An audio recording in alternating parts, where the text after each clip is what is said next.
자, 우리가 기도를 하면 그냥 잘못된 기도든 시작했으면 끝까지 그냥 간다라고 생각을 해요. 많은 사람들이. 근데 그게 아니에요. 기도는 훈련인데, 자, 금기기도 5가지만 여러분들이 잘 이렇게 기억한다면 기도할 때 정말 좋은 기도를 할 것 같아요. 자, 첫 번째, 믿음이 없이 드리는 기도는 금기기도예요. 믿음이 없는데 기도는 하고 있는 거예요. 확신도 없는데 기도는 하고 있는 거예요. 이런 사람 많습니다. 대부분 그런 사람 주위에 가득하진 않을지라도 주위에 많습니다. 야고보서 1장 6절에 오직 믿음으로 구하고 조금도 의심하지 말라. 의심하는 자는 마치 바람에 밀려 요동하는 바다 물결 같으니 이런 사람은 무엇을 구하든지 주께 얻기를 생각하지 말아요. 자, 주님께서 그런 기도 해놓고 뭐 응답받기를 원하냐는 거예요. 반문하시는 거예요. 여러분, 믿음이 없이 드리는 기도는 주님이 하지 말아요. 그렇다면 만약에 우리가 기도를 시작했어요. 하나님 높여드린 송영, 그리고 하나님을 찬양하는, 그리고 하나님의 임재를 사모하는 그런 기도를 하면서 시작했어요. 그 다음에 이제 믿음의 기도가 들어가겠죠. 믿음으로 선포하는 기도, 믿음으로 하나님께 구하는 기도가 들어가겠는데, 그때 혹시 우리가 기도할 때 믿지 못하고 기도하는 거, 하나님 이 일이 하나님의 능력 안에서, 하나님의 섭리 안에서 이루어지길 원합니다. 그러면서 믿음으로 확신을 갖고 기도해야 되는데, 그 믿음이 빠진 그냥 기도를 하고 있는 거예요. 그러면 어때요? 멈춰야 되겠어요? 계속 하는 게 좋겠어요? 멈춰야 되겠죠.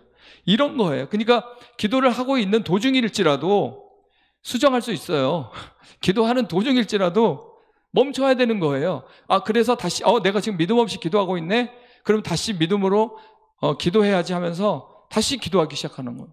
믿음으로 하지 않는 기도는 의미 없는 기도이기 때문에 나도 모르게 기도하다가 믿음 없이 중언부언하거나 믿음 없이 하는 기도, 진정성 없는 기도를 하고 있거나 그러면 그냥 멈춰야 됩니다. 멈추고 다시 믿음을 갖자, 믿음을 가지고 기도하자 해서 다시 시작하는 거예요. 그렇게 해야 기도가 제대로 개선되는 거지, 나는 처음에 기도했으니까 끝까지 그냥 기도했으니까 그냥 간다, 이런 개념이 아니라는 거죠. 두 번째, 사랑이 빠진 기도. 고린도전서 13장 1절부터 쭉 나오죠. 사랑이 없으면 아무것도 아니다. 예, 아무것도 아니라 그랬어요. 만약에 여러분 우리가 기도를 하는데 사랑이 안 들어가요. 어떻게 해요? 목사님을 위해서 기도하는데 왜 사랑이 안 들어가지? 권사님들을 위해서 기도하고 교회를 위해서 기도하는데, 교회 부흥을 위해서 기도하는데 왜 사랑이 왜 동반되지 않지? 그러면 내 안에 사랑이 부족한 거예요. 아니, 없는데 그러면 사랑으로 어떻게 기도해? 하나님, 내 마음에 사랑이 없는데 어떻게 사랑으로 기도해요? 그러면 다시 십자가를 바라봐야죠. 사랑은 십자가에서밖에 안 나와요. 십자가 거룩한 교환을 통해서 예수님이 자기를 내어주시고 나를 구원하신 그 모습으로, 그 현장으로 우리가 다시 마음과 생각을 고정해서 거기에서 흘러나오는 그리스도의 사랑을 통해서 다시 내가 구원받은 나 같은 죄인이 주님의 사랑을 통해서 새로워진 그 모든 것들을 되새겨 볼 때 다시 사랑이 생성되고, 그 생성된 사랑을 가지고 기도하게 됩니다. 그래서 이제 미운 사람도 라이벌 의식 안 갖고 사랑하게 돼요. 원팀을 이룹니다. 왜냐? 베드로와 야고보가 원래 라이벌 의식이 있었던 거 아시죠? 근데 사도행전 3장에는 어때요? 둘이 한 팀이 됐어요. 요한과 베드로가 한 팀이 돼서 예루살렘에 올라가다가 40년 동안 한 번도 걷지 못한 그 연약한 불쌍한 영혼을 주목하고 우리를 보라고 하며 근거는 없지만 나사렛 예수 이름으로 일어나라고 그가 선포했습니다. 그리스도의 사랑이 그 안에 있어서 그렇게 가난한 자를 유심히 지나치지 않고 바라본 거예요. 그리스도의 사랑이 있으면 작은 자든 큰 자든, 외로운 자든 고독한 자든, 행복한 자든 불쌍한 자든 누구든지 다 이 사랑으로 바라보고 기도할 때도 그 사랑이 빠지지 않고 연결된다는 사실입니다. 그리고 그래서 이제 믿음 없이 기도하고 있었다 그러면 빨리 정신 차려서 다시 믿음으로 드린 기도를 하고, 사랑이 빠진 채로 기도 숙제하듯이 기도했던 패턴대로 그냥 기도를 하고 있다 그러면 다시 사랑을 담아서, 그리스도의 사랑을 담아서 진지하게 기도하는 것입니다. 세 번째, 진정성 없는 기도는 금기 기도입니다. 자, 여러분, 마태복음에도 나와 있습니다. 기도할 때 중언부언 하지 말라. 말을 많이 하여야 하나님이 듣는 게 아니다. 자, 우리는 이런 얘기도 합니다. 1시간, 2시간, 3시간. 그래서 3시간 기도한 사람들은 자부심이 있어요. 어깨에 힘이 들어갑니다. 왜냐? 아무나 3시간 못해요. 저보고 뭐 3시간 막 하라고 해도 저는 제가 기도하는 패턴이 있는데 3시간 기도는 쉬운 건 아니에요. 자, 근데 3시간 기도를 했다고 쳐요. 근데 말을 많이 하기 위해서 더 많이 구해야 하나님이 응답하니까 이것도 구하고 저것도 구하고 남들 안 구하는 것까지 하나하나 다 찾아내가지고 그렇게 해서 구한다고 해서 그게 진정 믿음의 기도냐, 하나님 기뻐하시는 기도냐, 그게 아니라는 거예요. 근데 그 당시 사람들은 말을 많이 하면 1시간 정도 밖에 서서 긴 시간 동안 이 기도를 하면 최고의 기도라고 생각을 했던 것 같습니다. 중언부언 했던 것도 다시 말하고 믿지 못해서 또 다시 반복하는 그런 기도는 이제 멈춰야 되고요. 진정성 있는 기도로 바꿔야 되겠죠. 그래서 여러분이 마음을 다하고 뜻을 다하고 성품을 다해 하나님 섬기듯이 이 기도할 때 내가 지금 진정성을 가지고 기도하고 있는지 확인해 보고 진정성 없이 막 말만 많이 나오고 구하는 거에만 막 초점이 맞춰 있다면 바로 기도를 멈춰야 된다 그랬죠. 멈춰서 다시 진정성 있는 기도의 자리로 가서 기도하면 그때부터 기도의 불은 더 활활 타오르는 거죠. 네 번째, 죄를 품고 하는 기도를 하나님이 좋아하지 않습니다. 여러분 뭐 뻔하잖아요. 내가 죄악을 품었으면 하나님이 내 기도를 들어주지 않는다. 다윗이 고백했습니다. 여러분 그렇습니다. 금기기도.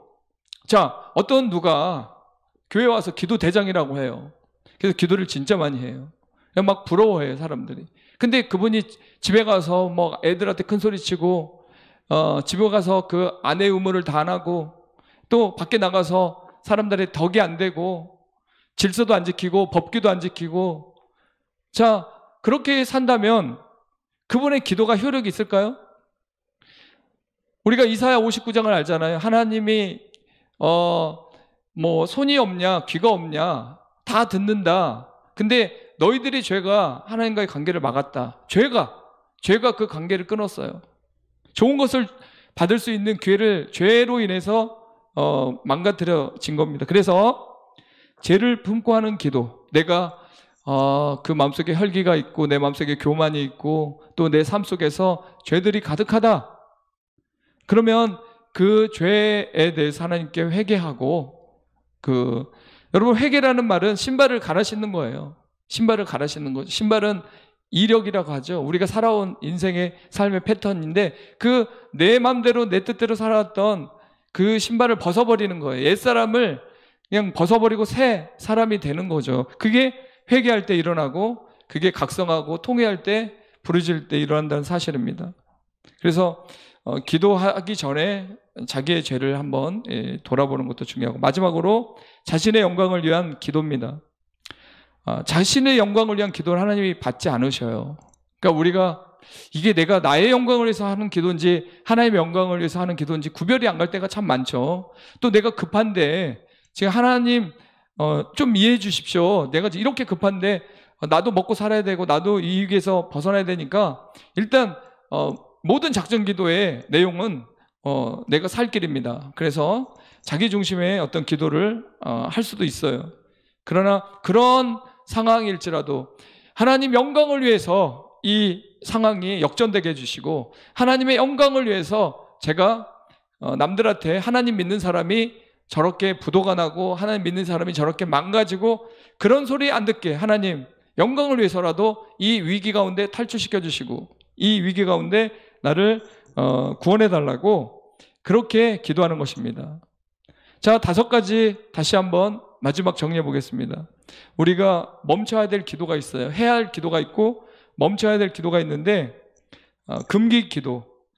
혹시 우리가 기도를 하다가 믿음이 없이 드리는 기도가 있다면 무조건 하나님이 안 받기 때문에 그 기도를 멈춰서 믿음이 있는 기도로 전환시켜야 되고, 또 사랑이 없이 기도하고 있다면 빨리 그리스도의 사랑을, 십자가를 생각하고 내가 받은 사랑을, 거저받은 사랑을 기억하고 주 그리스도의 그 넓은 사랑 안에서 기도를 다시 시작하라는 거죠. 그리고 상대방을 라이벌로 보지 말고 상대방을 그리스도의 사랑으로 품는 그런 기도를 시작하고, 또 기도하다 보니까 막 중언부언이 될 수도 있고 기도를 많이 해야 된다라는 또 그런 압박감이 있을 수 있는데, 그거보다 진정성 있게 주님 앞에 솔직하게 진실하게 기도해야 되겠다 하고 기도 내용을 진실함으로 바꿔나가는 거죠. 그런 가운데 내가 최소화해야 되겠다. 죄에 대해서만큼은 인간이기 때문에 어쩔 수 없다고 하지만 죄를 많이 짓고 기도할 때는 이미 우리 마음에 자신감도 없어요. 우리 마음에 담대함도 사라져요. 그렇기 때문에 죄를 품고, 또 앞으로 죄 질 거를 생각하고 앞으로도 난 그 길 그거 못 끊어요. 앞으로도 나는 그거 할 수밖에 없어요. 그런 마음으로 기도를 하면 어떻게 하나님이 기뻐하시겠냐 이거죠. 그래서 죄를 품고 하는 기도는 하나님이 응답하지 않기 때문에, 혹시 기도할 때 내가 그런 것들이 남아있다면 기도를 많이 하는 게 중요한 게 아니라 그 문제를 주님 앞에 직면하고, 그 동의서에서 먼 것처럼 우리 죄를 날마다 멀리 던지시고 십자가의 보혈의 피로 우리를 씻겨주시는 그 주님 앞에 나가면 그 죄책감이 사라져버리고 바로 다시 깨끗한 마음으로 기도할 수 있는 그 상황으로 우리가 기도 모드를 바꿔야 되고, 마지막 자신의 영광을 이야기보다 하나님의 영광을 위한 기도의 내용들을 우리가 뿜어내면서 이제 기도의 어떤 좋은 기도의 패턴을 우리가 만들어가는 것입니다.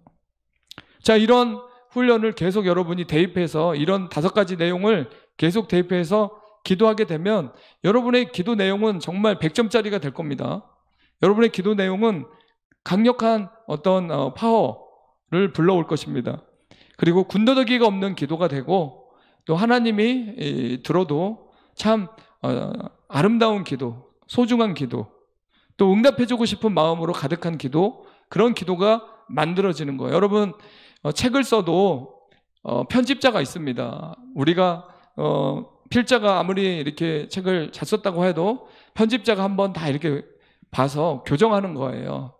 그런 것처럼 우리가 기도를 아무리 나름대로 하나님께 잘 드렸다고 해도 하나님께서 보실 때 이런 금기 기도 내용이 포함되어 있으면 이것들 다 골라내고 교정해서 가장 좋은 기도로, 한 편의 기도로 만들어 주시고 그 가운데 응답해 준다는 사실을 반드시 믿으시기 바랍니다. 기도하겠습니다. 하나님, 오늘 골독기도 온라인 1일 부흥회 가운데서 몰입기도 시간이었습니다. 하나님, 정말 세상이 우리의 몰입을 막습니다.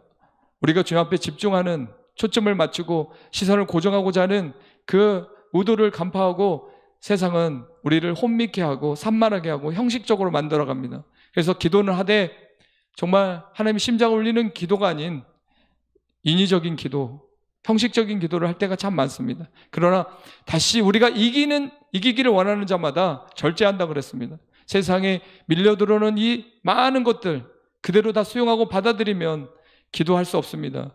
그거부터 문 딱 잠그고 빈틈을 주지 않고 우리가 항상 기도 모드를 예열하고 그 가운데 기도하는 가운데 몰입 기도를 함으로써 모세가 시내 산에서 하나님을 대면하고 독대해서 하나님 말씀을 받은 것처럼 우리도 그렇게 주위 환경을 다 정리하고 그런 분위기 속에서 최적의 분위기, 최고의 컨디션을 가지고 기도할 수 있도록 도와주시옵소서.